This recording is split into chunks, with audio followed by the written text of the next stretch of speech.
هشام ابن عبدالملک طالبانو د مکې مکرمې امیرو.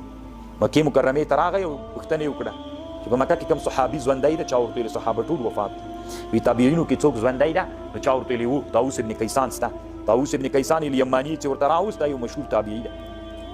طالبانو علماو ته ګورئ الله پاک د حق ویلو دپاره دومره جرأت ورکړي کله چې هشام ابن عبدالملک طاووس ابن کیسان الیماني هشام ابن عبدالملک ته راغی او د هشام ابن عبدالملک په خاصه کوټه کې یو خاص فرش واغ دی چې راغی طالبانو د طاووس ابن کیسان نو فرش باندې دننه راننوت څپلخې پې ویستلې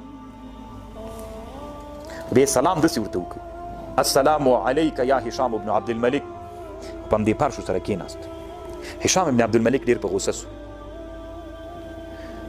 هغه به چې بیا چې خبر نورم غوسه ورتله همداسې هغه ورته ویلې د طاووس ابن کیسان ورته ویلې هشام ابن عبدالملک ته وی ولې په غوسه یې؟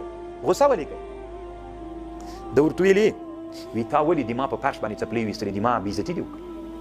نو هغه ورته ویلې ته پاچا یې که الله پاچا ده؟ وی نه الله پاچا ده. وی زه 5 وخته د رب العالمین جومات ته چې ننوځم څپلۍ دننه نه باسم بیا همغلته لمونځ کوم دننه یې جومات ته یو ورځ هم ما ته رابونه ویلې چې ته ولې بیا د بیدې کړې څپلۍ سره راغلی او ته بیا داسې زر غوسه یې او بیا ولې غوسه یې؟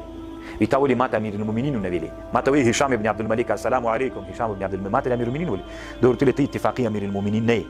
بعضې مسلمانان په تا خوشحاله دي او بعضې نه. د بعضو مسلمانانو امیر یې او د بعضو نه یې. نو که زه تا ته امیر المؤمنین ووایم نو د ټولو مسلمانانو امیر خو نه یې. نو دې کې بیا څوک راځي؟ دروغ راځي. زه تا ته دروغ نشم ویلی. او بل دا ده چې انبیاو علیهم السلام ته الله په قرآن کې نومونه یا موسی یا عیسی یا محمد الله داسې ورته ویلي ته ولې خوا بدوي چې تا ته مې نوم یاد